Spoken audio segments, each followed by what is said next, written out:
L'eau se propageant sur Terre et nourrissant les sols est la source de toutes les formes de vie de cette planète.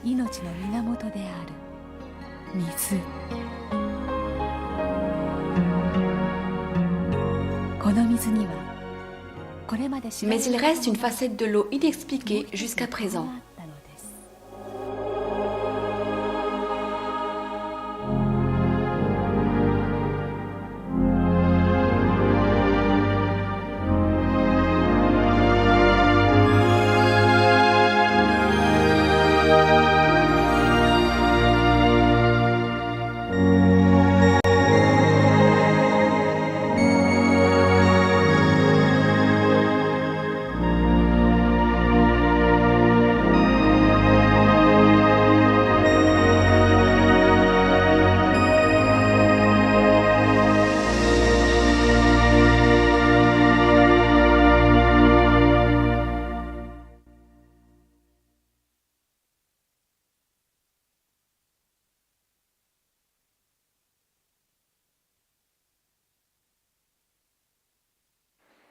Le docteur Masaru Emoto de l'Institut général IHM étudie l'eau depuis de nombreuses années.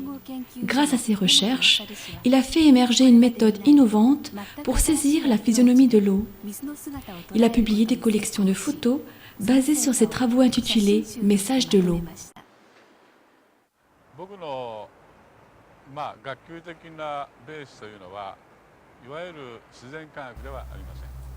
Mes études académiques ne sont pas basées sur les sciences naturelles mais culturelles. Même pour moi, cela reste un mystère d'expliquer comment je suis arrivé à trouver cette méthode. Le mode conventionnel de raisonnement de la science traditionnelle n'était pas suffisant pour pénétrer le monde de l'invisible, tel l'eau et l'ado.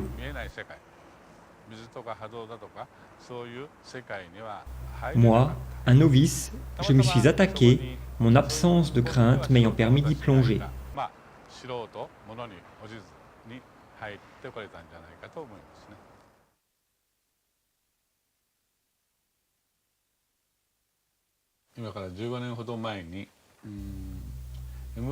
Il y a 15 ans, je suis rentré des USA avec un appareil de mesure de vibration appelé MRA. Je pouvais, grâce à lui, transférer des informations vibratoires dans de l'eau à microclusters, un type particulier d'eau, et j'ai créé de l'eau Hado. On put guérir de nombreux symptômes de maladie grâce à cette eau. Plus de 10 000 personnes furent traitées ainsi.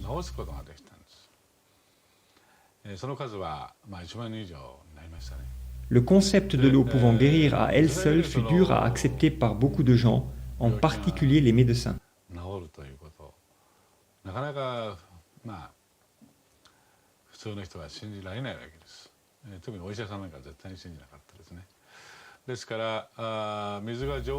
La capacité de l'eau à conserver de l'information avait déjà été avancée par certains savants radicaux, mais cela restait à prouver. Je me creusais la tête chaque jour pour trouver une réponse.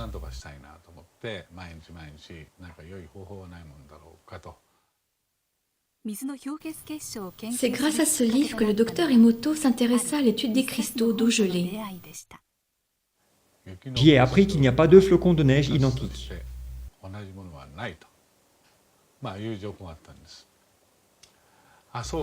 J'ai pensé, oh, des flocons de neige. La neige, c'est de l'eau. Si la neige fait des cristaux, alors l'eau doit aussi en faire lorsqu'elle est congelée.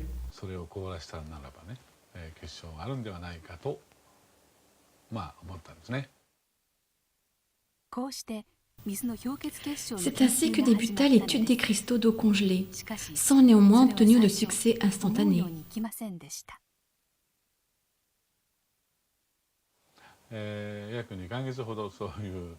Les 2 premiers mois furent durs, mais nous savions que nous pouvions réussir.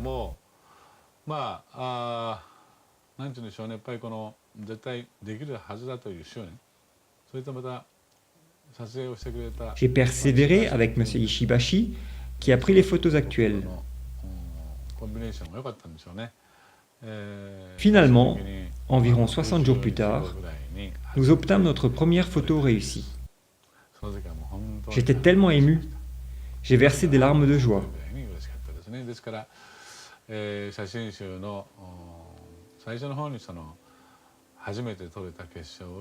Cette toute première photo est au début de mon livre Message from Water.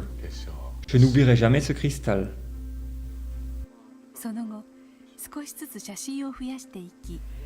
Depuis, nous avons graduellement agrandi notre collection de clichés en accumulant des données. Certaines des eaux examinées ne montrèrent aucune formation cristalline. Regardez l'exemple de l'eau du robinet.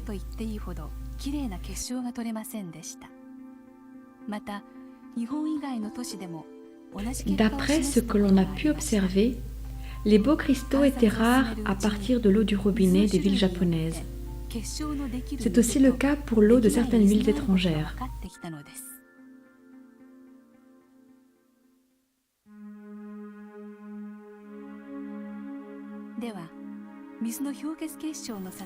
Poursuivant nos recherches, nous découvrîmes que certains types d'eau produisaient de magnifiques cristaux alors que d'autres non.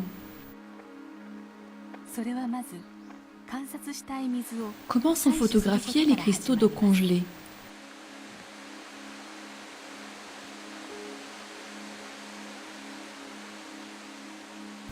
Nous commençons par recueillir un échantillon de l'eau que nous souhaitons examiner. Ici, c'est notre chercheur aux chutes de Shiraito no Taki, une source célèbre sur les pentes du mont Fuji.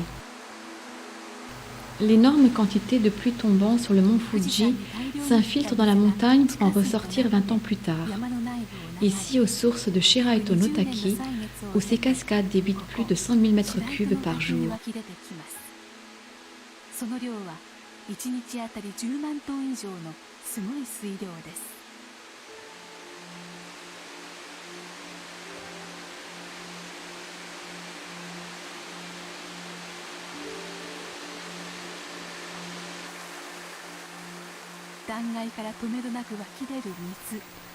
L'eau jaillit implacablement de la falaise.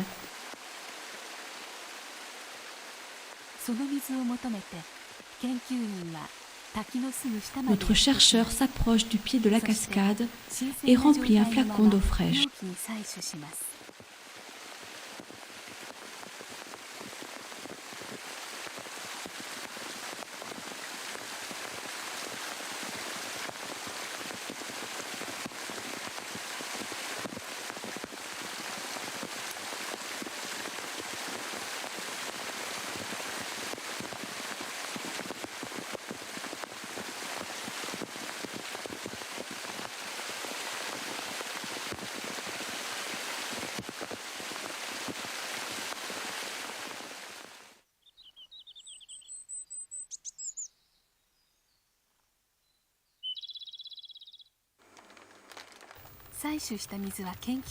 Il ramène l'échantillon d'eau à l'Institut. Tout d'abord, il frappe le fond du flacon pour activer l'eau.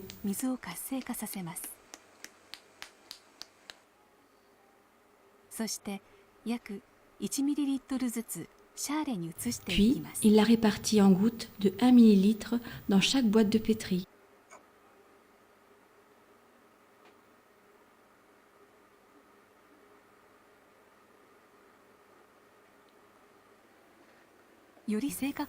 Pour obtenir une tendance cristalline plus précise, on réalise une cinquantaine de congélations de chaque échantillon d'eau.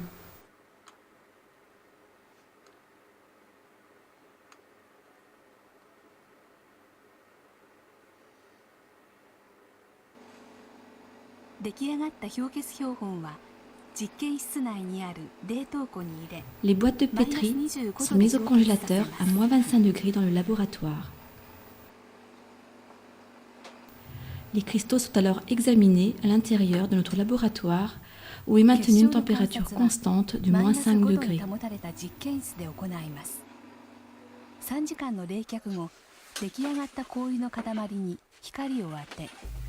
3 heures plus tard, nous observons les pointes de chaque bloc gelé au microscope.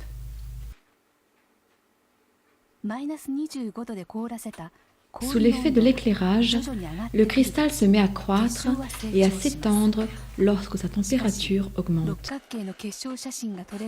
D'ordinaire, seuls quelques cristaux parmi la cinquantaine montrent une belle cristallisation hexagonale. Quel genre de cristaux va nous montrer l'eau des chutes de Shiraito no Taki? Un magnifique cristal hexagonal se développe lentement à partir de 6 angles du cœur de l'hexagone, paré de délicates ramifications.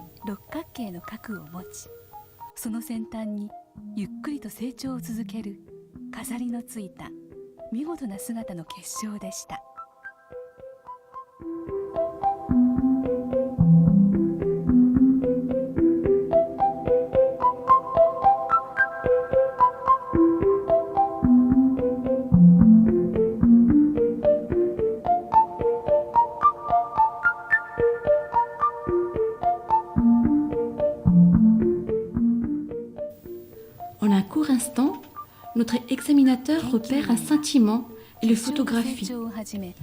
Tout cela dans la dizaine de secondes où le cristal croît avant de retourner à l'état liquide.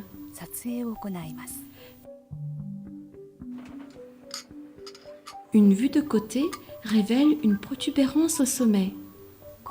Ceci est dû au fait que le cristal ne se développe non pas en 2, mais en 3 dimensions à partir du centre.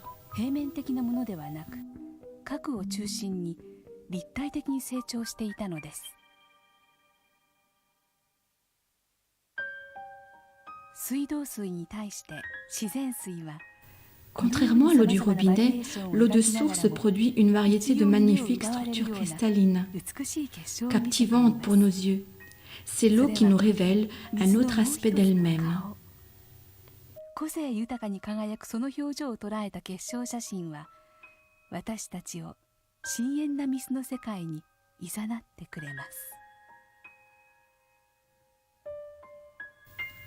Les photos fixant ce rayonnement unique de l'eau sous sa forme cristalline peuvent nous guider dans son monde ésotérique.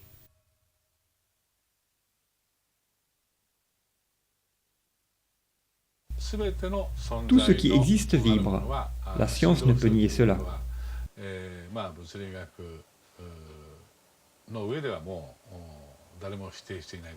Vibration est juste un autre mot pour énergie.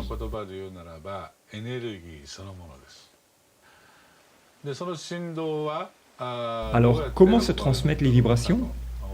Je crois que c'est par l'eau.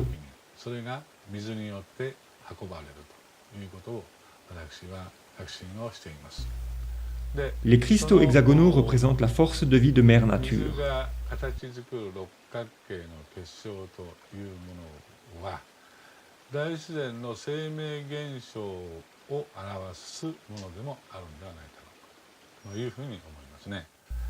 En conséquence, l'absence de cristaux hexagonaux peut être interprétée comme un signe que les forces de vie ont été corrompues énergétiquement dans cette région.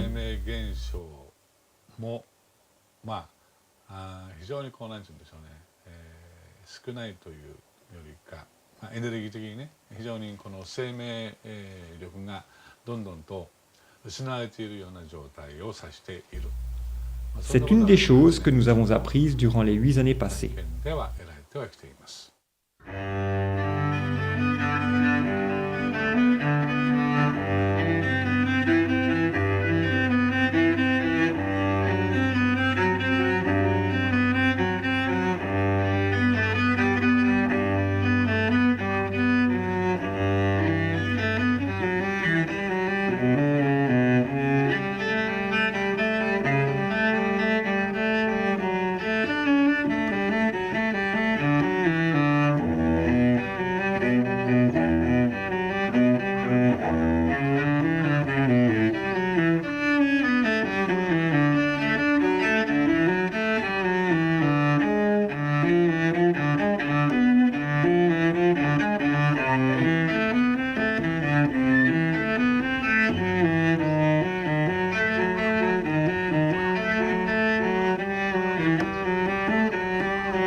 La musique est une vibration.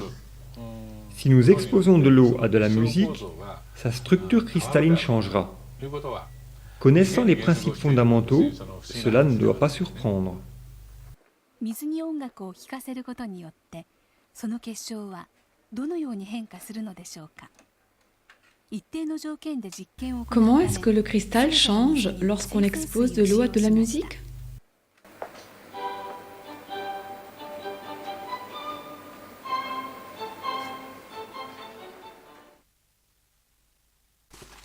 これは Pour garantir une constance dans les expériences, nous utilisons toujours de l'eau distillée. リチュアルとの音楽を聴かせてみると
Ave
Lorsque l'eau est exposée à de la musique, son côté expressif se révèle, formant et transformant ces cristaux au gré de la musique.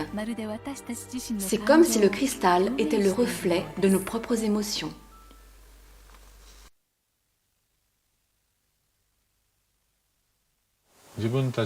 Je pense que la musique a été créée pour ramener nos vibrations à leur état intrinsèque. Par exemple, après la Deuxième Guerre mondiale, le Japon est passé par une dure période, son peuple souffrant comme jamais. C'est ce qui a engendré beaucoup de changements positifs durant cette période. Chaque région, chaque communauté a sa propre histoire. C'est dans la nature humaine de créer de la musique qui réajuste les vibrations distordues par l'histoire. C'est pourquoi j'ai la conviction que la musique est d'abord une forme de thérapie avant d'être un art.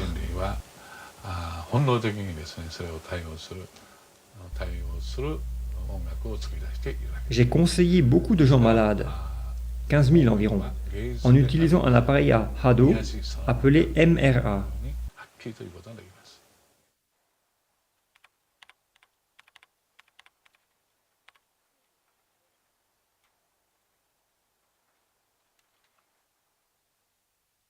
Nombreux ont été guéris et sont mentionnés dans mes livres. Beaucoup demandent encore mon aide actuellement, mais tous ne peuvent pas venir ici. Certains vivent loin, d'autres sont des enfants dans des hôpitaux. C'est alors que j'ai pensé à utiliser des photographies pour extraire de l'information. J'ai demandé à ces patients de m'envoyer leurs photos. Très confiant, j'ai pu obtenir des informations sur eux et créer de l'eau, Hado, sans leur présence physique.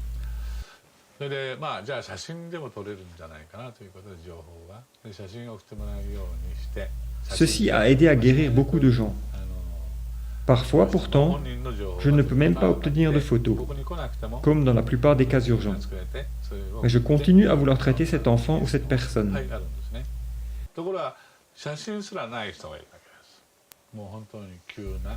Cela m'a fait penser que si les photos pouvaient fournir des informations, peut-être que le nom des patients aussi.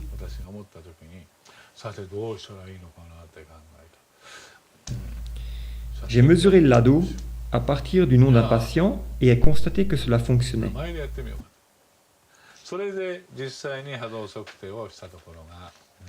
C'est là que j'ai réalisé que les mots retenaient de l'information vibratoire.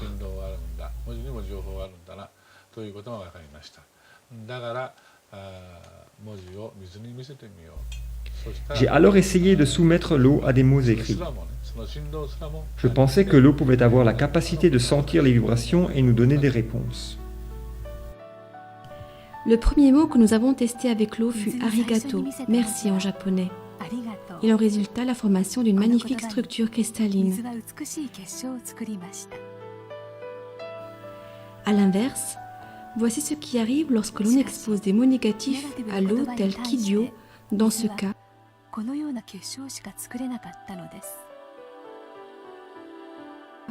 ou la phrase « Tu me rends malade, je vais te tuer ».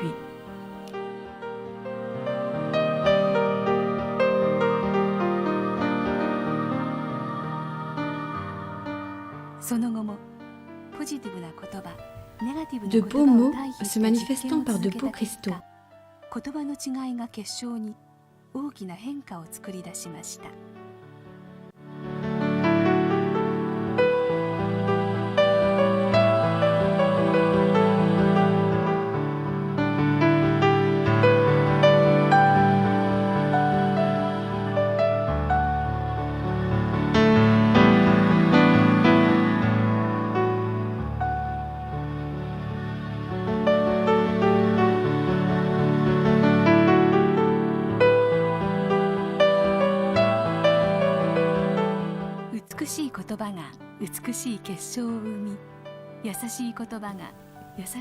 En nous apparaissant sous sa forme cristalline, l'eau nous laisse voir le pouvoir caché derrière les mots.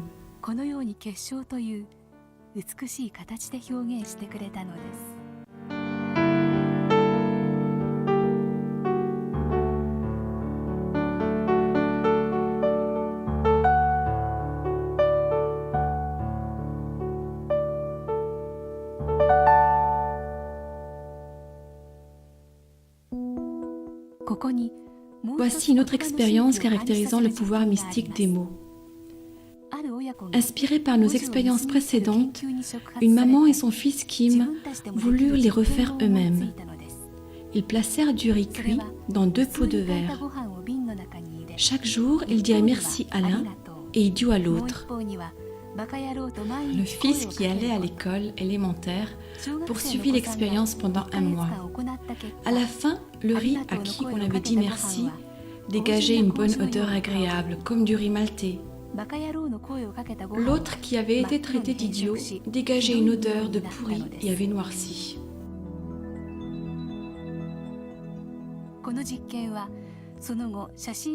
Cette expérience gagna en renommée auprès des lecteurs des messages de l'eau. Elle fut reproduite et rapportée par beaucoup de gens. On dit que les mots font naître la vie. Ces photographies montrent clairement la puissance inhérente du verbe.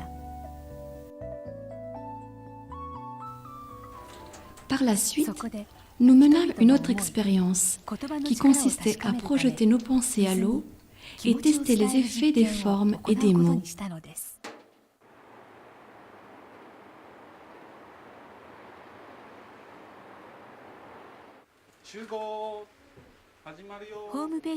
Grâce à notre site internet, nous avons rassemblé un groupe de volontaires pour nous aider à réaliser cette expérience. 4 groupes de parents et leurs enfants y participèrent. Dans cette expérience, nous utilisâmes 2 flacons d'eau du robinet de Tokyo. Notons que la tendance à ne pas cristalliser. Tous les participants expriment leur gratitude tout d'abord à voix haute, puis en pensée, les yeux fermés au premier flacon. Puis ils observèrent les changements dans l'eau. Merci, eau. Nous t'aimons, eau. Nous prendrons soin de toi, eau.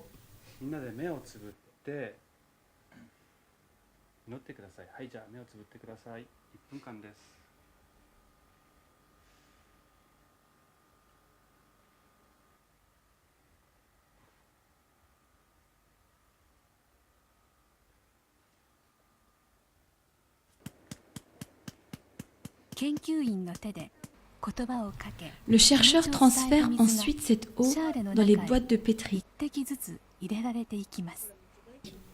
Les enfants regardent curieusement.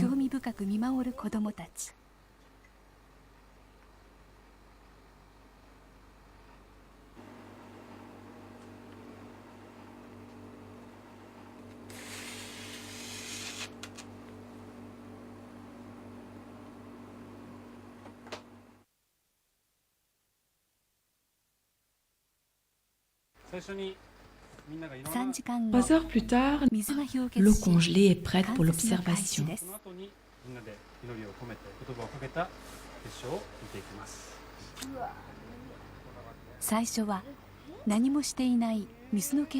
Commençons par l'eau qui avait été laissée de côté.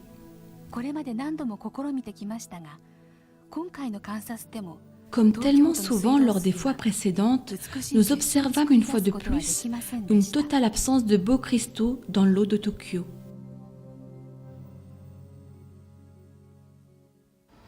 Certains y arrivaient presque, mais nous n'avons pas réellement vu de vrais cristaux. D'autres étaient franchement laids à regarder. Nous n'avons pas vu un seul cristal. Puis, on examine l'eau qui avait été exposée aux bonnes pensées. Les enfants fixent l'écran avec attention. Qu'est-ce qui arrive à l'eau du robinet lorsque leurs pensées se sont unies? Alors, surgissant de la pénombre du microscope, un petit cristal apparaît et commence à croître lentement.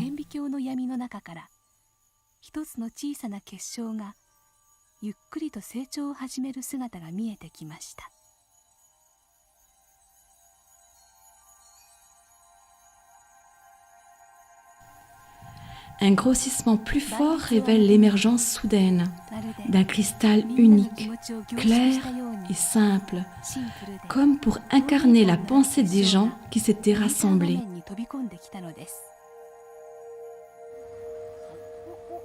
そしてさらに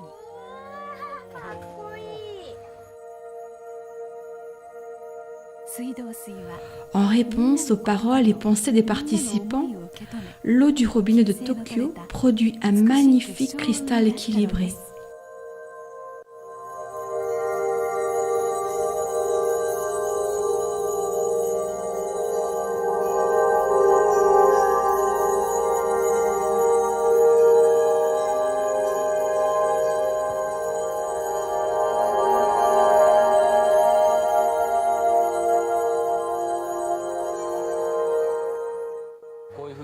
Aurais-tu imaginé voir des cristaux comme celui-là?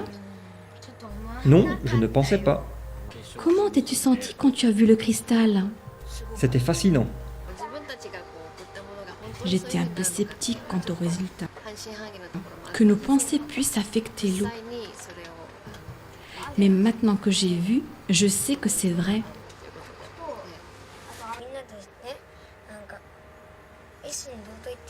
J'ai ressenti que nous étions devenus un et j'ai pu prier pour l'eau. C'était bien.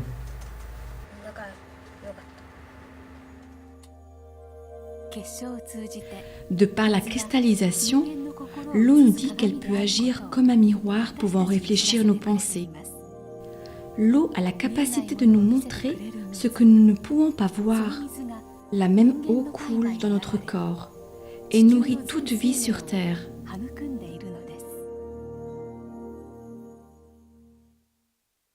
L'énorme écho, déclenché par le livre Message de l'eau, est maintenant en train de se répandre partout dans le monde. Basé sur les concepts présentés dans ce livre, nous avons commencé un projet nommé Amour et gratitude pour l'eau. Des messages ont été amenés dans ce projet.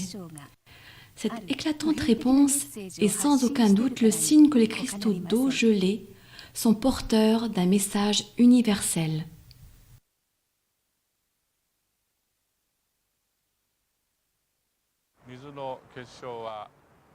Dans certains cas, l'eau produit de magnifiques cristaux hexagonaux, alors que dans d'autres, pas du tout, ou des cristaux déformés.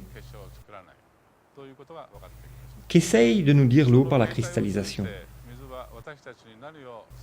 Personnellement, je crois que Mère Nature est à la racine de tout. Tout ce qui est en accord avec Mère Nature se manifeste par une magnifique structure hexagonale. Tout ce qui ne l'est pas n'en fait pas. Je crois que c'est peut-être le message que l'eau essaye de nous transmettre en s'utilisant elle-même comme médium.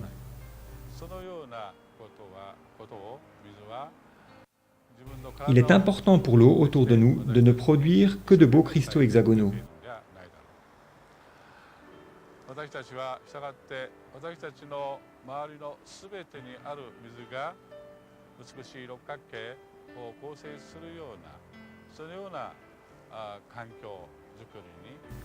C'est pourquoi je ressens que c'est de notre devoir de maintenir notre environnement propre.